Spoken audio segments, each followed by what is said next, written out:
So most of the metaphors and parables in the Bible about like weed and sowing and farming and tilling the soil and being a shepherd and things like that, because that was the society and the culture in which the Bible was revealed and written.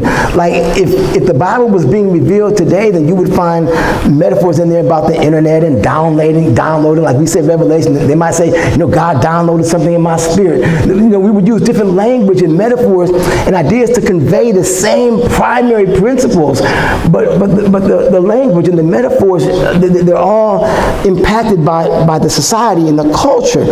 And so Jesus in the Bible uses a lot of metaphors about farming and sowing, because that's what everybody knew. And he speaks about the wheat and the chaff, and those two ideas come up quite frequently, going all the way through your Old Testament. Not so are the ungodly, but they are like the chaff which the wind drives away. Or John the Baptist says his winnowing fork is in his hand, but he will gather the wheat into his garner, but the chaff will be burnt up with unquenchable fire. Like this idea of wheat and chaff, it appears all throughout your Bible from the Old to the New. But Jesus says something very particular in here. He says, unless a kernel of wheat is planted in the soil and dies, it remains alone.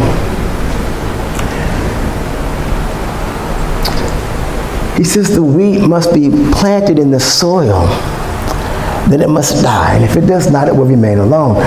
Remember the parable of the sower? I referenced it earlier. The parable of the sower. The sower went out to sow. And the first example that Jesus gives in the parable of the sower is, as he was walking, some seed fell by the wayside. Hadas, the roadway. What that means is that the seed didn't even make it to the soil. See, the seed has to make it to the soil. It can't just die on the road. Yeah.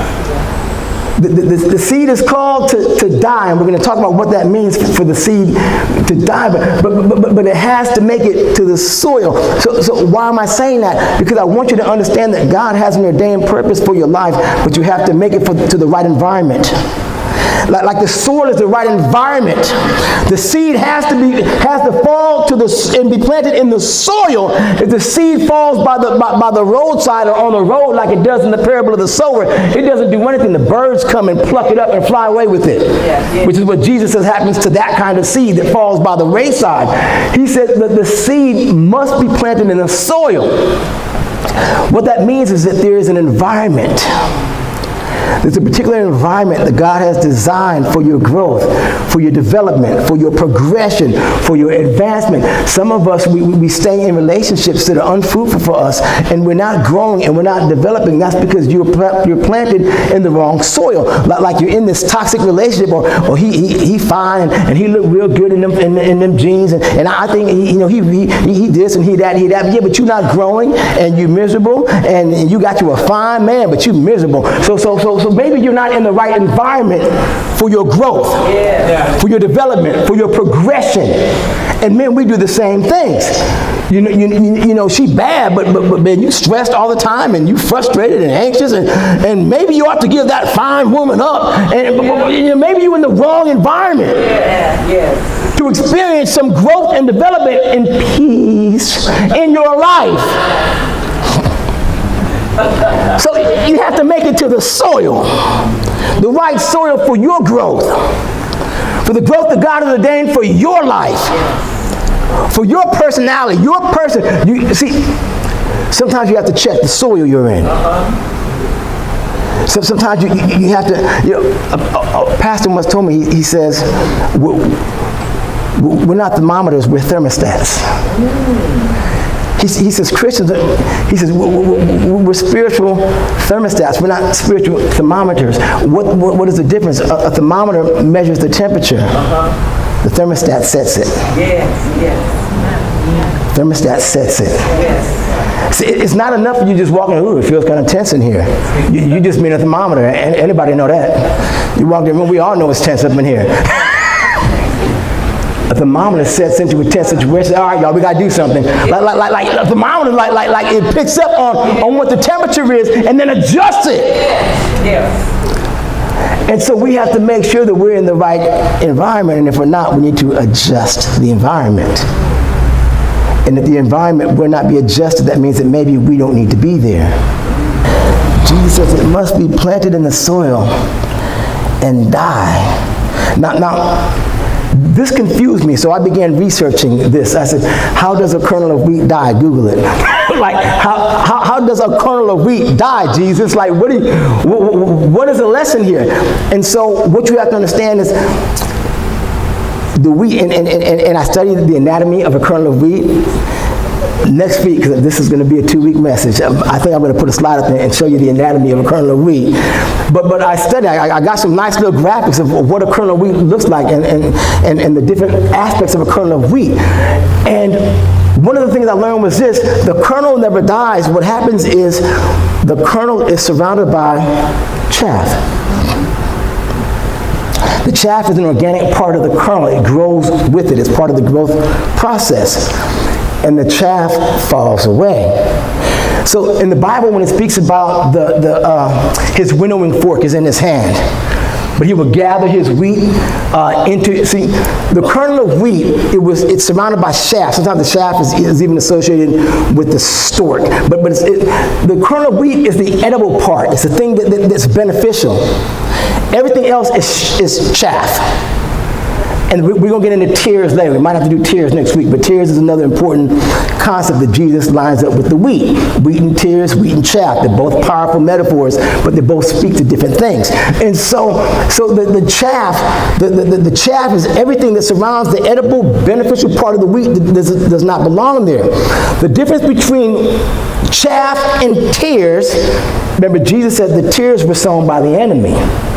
The man's enemy came in and sowed tares among his field that grew up with the wheat. The difference between chaff and tares is that chaff is an organic part of the life of the wheat.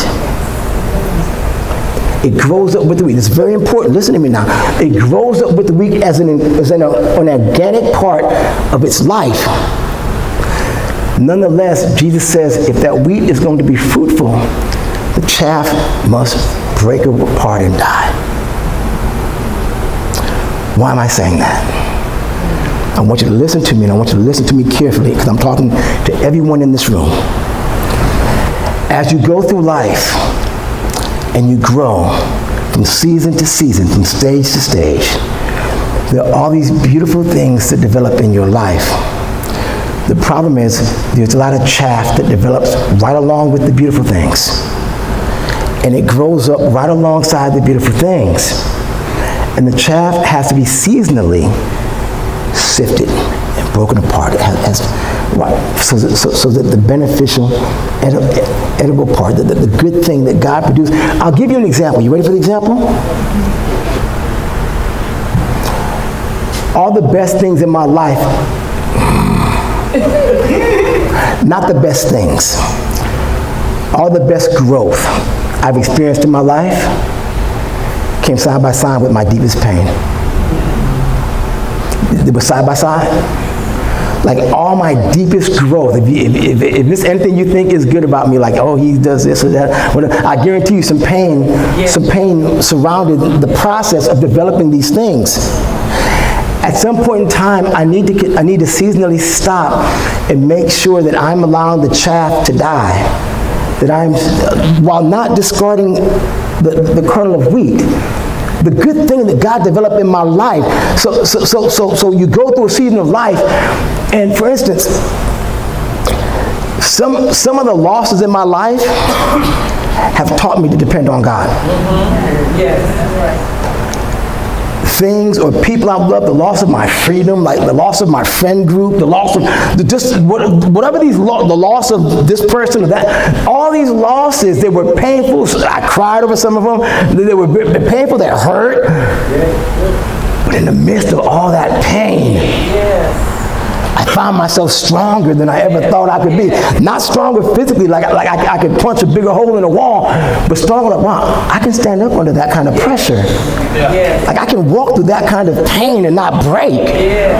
Like I don't need a circle of men to stand around. Like I can stand on my own 2 feet and be my own person. You don't determine my identity. I am who God says I am. I can be who I'm going to be, and I don't need anybody to determine that other than God. Like all my deepest wisdom, it came saddled with pain. Now, Jesus kind of refers to that when he speaks about the seed that was sown among thorny soil. So what happens is he says, as the seed produced like all the good plants, he said the thorns grew up with them and choked them out. See, the thorns, like the chaff, are the things that grow up right alongside your good stuff. And if you're not careful, the thorns will choke the life out of the good things that God is producing in your life. And so what happens is, as we're growing and we're developing in the things of God, like God told Israel, I'm going to purify you in the furnace of affliction. The furnace of he says, I'm going to take you through a really painful process. But the process is the thing that's going to be necessary to purify you and to mold you and shape you. But I'm going to do that through a furnace of affliction. Now, at the end of that process, if I have a shaped, restored Israel that can't let go of the pain, that's why we have so many bitter Christians. God has walked us through a painful process, but we can't let go of the pain. So that good thing that God produced in our lives because of the pain, through the pain, it never really does its work in the church because, like, your pain, all the things you went through or you've gone through in life are meant to produce something beneficial. If you don't get anything beneficial from your pain, you're wasting it. Yeah. Don't waste your pain. That stuff hurt. Don't waste it. Like when things happen and you experience pain or hurt, like that's not a freebie the devil get. Like no, own that. Own that. I went through some stuff and it was painful and it hurt and I never want to go through it again in life. But since I've already went through it, let me see what I can get from that. I can't go back and unexperience the bad thing I experienced. So let me see what benefit, what I can get from that. Oh, that man hurt me. I learned not to trust jokers like that. So there's some benefit to the pain. Did it hurt? Yes. Did God want him to do whatever it is he did that caused you pain? No. But did you learn some wisdom? Yes. Well, you know what? Maybe that was the pain that was required for you to learn that kind of wisdom. Like, we're holding on to wrappers and containers. And sometimes we're giving them more importance than the thing that they contained, which was the edible thing that we really wanted. The growth, the new perspective, the wisdom, the insight, the development, the strength, the determination, the tenacity that developed in you. Tenacity, in case anybody, to be tenacious is the quality of being able to hold on to something and not let go. You need that in life if you're going to be successful at anything. A good marriage requires tenacity. So if you ever plan on being married, it's the ability to hold on to something.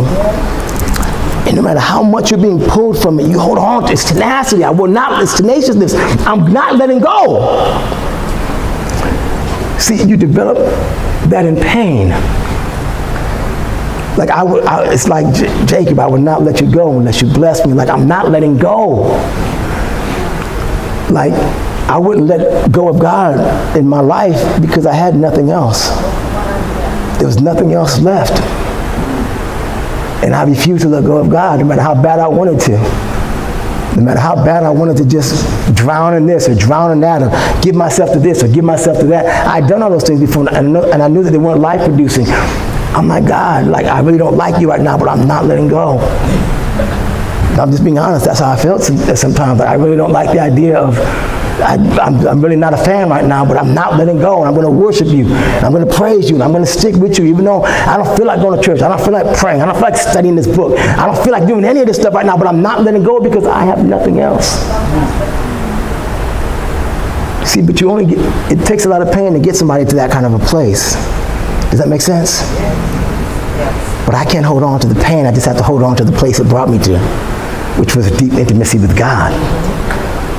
And as I talk to the believers from month to month, I see all the time how deeply we were holding on to husk and chaff and wrappings. What about the kernel of wheat? You haven't said a word about it. You just keep telling me about what the wrapper looked like. I want to encourage everybody to give some thought to your walk and your life. Following Jesus is committing our lives to walking in relationship with the Messiah. It's committing our lives to following Jesus, not just worshiping him. Worshiping him is important. But the thing he asks us more than anything else is follow me. If you go through your Gospels, he says it over and over and over again. It's not that worshiping him is not important, but in his earthly life, it's not the thing that he really ever spoke of. He said, will you follow me? Will you be where I am? Will you commit yourselves to walking alongside me so that where I end up at, you end up at? Will you follow me? This is the question.